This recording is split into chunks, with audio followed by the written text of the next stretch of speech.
ان الذین یحبون ان تشیع الفاحشۃ فی الذین آمنوا، بے شک جو لوگ پسند کرتے ہیں کہ پھیلے بے حیائی ان لوگوں میں جو ایمان لائے، لہم عذاب علیم، ان کے لیے المناک عذاب ہے، فی الدنیا والآخرہ، دنیا اور آخرت میں، واللہ یعلم وانتم لا تعلمون، اللہ جانتا ہے تم نہیں جانتے ان کے جرم کی سیورٹی کو۔ اب ہم کیا اس کی ایکسپلینیشن دیں؟ یہاں پہ کیا بات ہو رہی تھی جسے فحشی کہا گیا ہے؟ وہ کیا بات تھی جسے یہاں پہ فحشی کہا گیا؟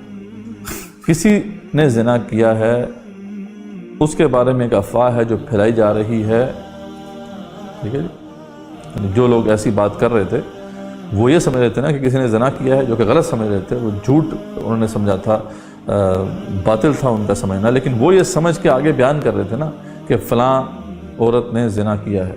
یہ بات بھی کرنا فحشی ہے، زنا کے بارے میں ڈسکس کرنا یہ فحشی ہے۔ تو یہ جو یہاں پہ ہمارے ہاں ٹی وی چینلز ہیں سارے کے سارے، یہ تو اس سے بہت آگے کی بات بتا رہے ہیں۔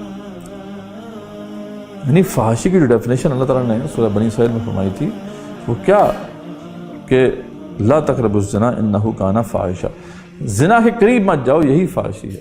کوئی بھی عمل، کوئی بھی چھوٹا سے چھوٹا عمل جو زنا کی طرف لے جانے والا ہے وہ فحاشی کہلاتا ہے، چاہے وہ بے پردگی ہو، چاہے وہ ایسی موسیقی ہو جس کے اندر ان جذبات کو بھرا جاتا ہو، چاہے وہ ایسے افسانے ہوں، چاہے ایسے ڈرامے ہوں۔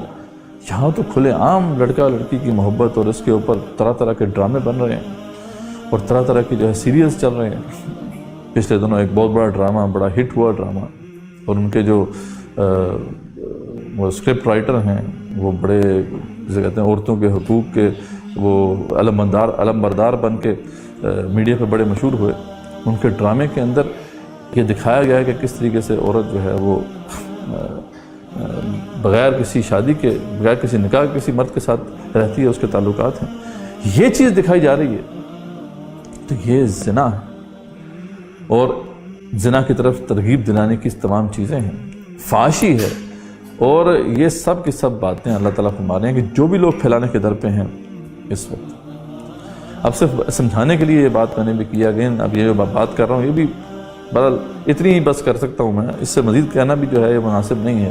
اصل بات یہی ہے کہ اللہ تعالیٰ کے نزدیک یہ بہت بڑا مسئلہ ہے۔ اللہ فرماتے ہیں کہ ان کے لیے المناک عذاب ہے اس دنیا اور آخرت میں، اور اللہ تعالیٰ ہی ان کی جرم کی سیورٹی کو جانتا ہے، تم نہیں جانتے۔ واقعی ہم نہیں جانتے، کیسے سوچیں اس بات کو؟ اللہ کے نزدیک آخر یہ بڑا مسئلہ کیوں ہے؟ زنا مطلب زنا بالرضا تو اتنا بڑا مسئلہ نہیں ہونا چاہیے۔ عقل تو یہ کہتی ہے کہ دونوں اگر وہ راضی ہیں، ایسی حرکت کرتے ہیں لڑکا لڑکی یا مرد عورت، تو کیا وجہ ہے؟ یعنی انسان کا، ہماری عقل ابھی تک بہرحال اس کو گریسپ نہیں کر پا رہی، نہ ہی شاید کر پائے، کیونکہ اللہ جانتا ہے اس کی سیورٹی کو، ہم نہیں جانتے۔ شاید اس میں کبھی سوچا، جو اس حوالے سے جب تک جتنا بھی جو ہے سوچنے کا موقع ملا ہے، اس کا شاید کوئی اور اینگل ہے جو ہم نہیں دیکھ پا رہے۔